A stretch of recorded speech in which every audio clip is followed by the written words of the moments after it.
Assalamualaikum warahmatullahi wabarakatuh. Perkenalkan, nama saya Khalidia Fida dengan NIM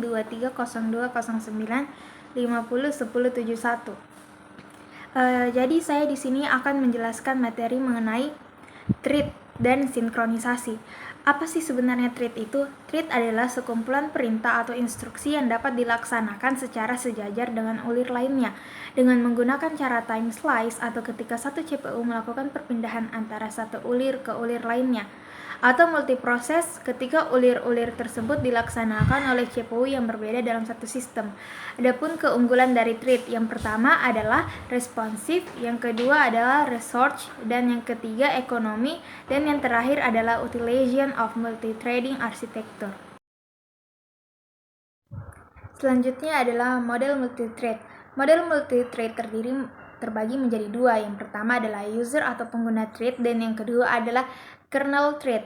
User atau pengguna thread didukung di atas kernel dan diimplementasi oleh thread library pada user level. Library menyediakan fasilitas untuk pembuatan thread, penjadwalan thread, dan manajemen thread tanpa dukungan dari kernel. Kernel thread didukung langsung oleh sistem operasi. Pembuatan, penjadwalan, dan manajemen thread dilakukan oleh kernel pada kernel space. Pembuatan dan pengaturan kernel thread lebih lambat dibandingkan user thread. Berdasarkan pemetaan thread terbagi menjadi tiga. Yang pertama adalah many to one, yang kedua adalah one to one, dan yang ketiga adalah many to many. Jadi kita akan membahas satu-satu. Yang pertama adalah many to one. Model ini memetakan beberapa thread tingkatan kernel. Pengaturan thread dilakukan dalam ruang user sehingga efisien. Hanya satu thread user yang dapat mengakses thread kernel pada satu saat. Jadi multi-thread tidak dapat berjalan secara paralel pada multiprosesor. Yang kedua adalah one-to-one. Model ini memetakan tingkatan user ke setiap thread. One-to-one menyediakan lebih banyak konkurensi dibandingkan many-to-one. Kelemahan model ini ialah setiap pembuatan thread user memerlukan tambahan thread kernel, karena itu jika diimplementasikan maka akan menurunkan kinerja dari sebuah aplikasi, sehingga jumlah thread dibatasi dalam sistem. Dan yang terakhir adalah many-to-many. Model ini tingkatan user ke thread kernel jumlahnya sedikit atau sama dengan tingkatan user. Model ini mengizinkan developer membuat thread sebanyak yang developer inginkan, tetapi konkurensi tidak dapat diperoleh karena hanya satu thread yang dapat dijadwalkan oleh kernel pada suatu waktu. Jadi, sistem ini dapat berjalan secara paralel pada multiprosesor. Selanjutnya adalah jenis-jenis thread. Jenis-jenis thread terbagi menjadi dua. Yang pertama adalah single thread process, dan yang kedua adalah multi-thread process. Yang pertama, single thread process berfungsi sebagai pengendali. Artinya, sebagai proses yang bekerja secara berurutan sesuai dengan urutan masing-masing thread atau terstruktur dan hanya mengerjakan satu tugas dalam satu waktu.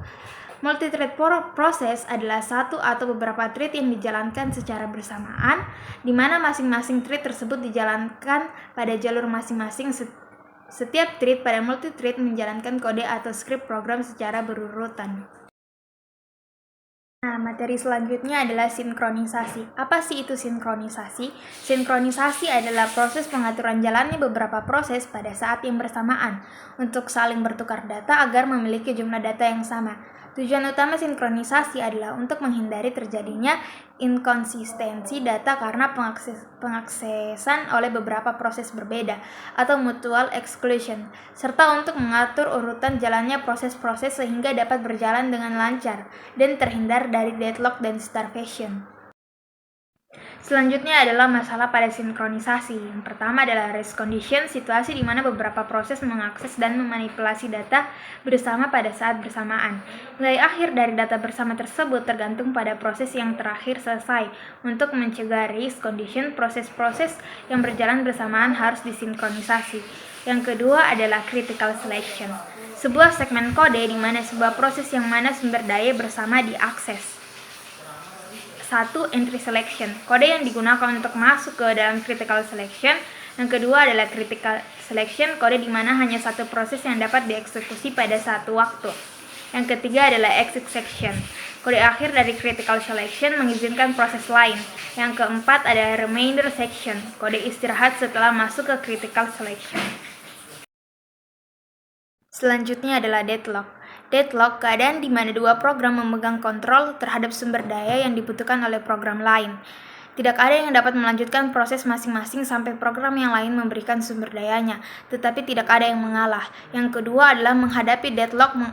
Mengabaikan adanya deadlock memastikan bahwa deadlock tidak akan pernah ada, baik dengan metode pencegahan, membiarkan deadlock untuk terjadi. Pendekatan ini membutuhkan dua metode yang mendukung, yaitu pendeteksian deadlock dan pemulihan deadlock.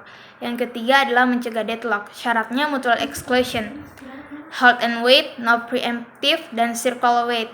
Langkah pooling sumber daya, meminta sumber daya di awal, mengambil sumber daya di tengah proses, dan penomoran permintaan sumber daya.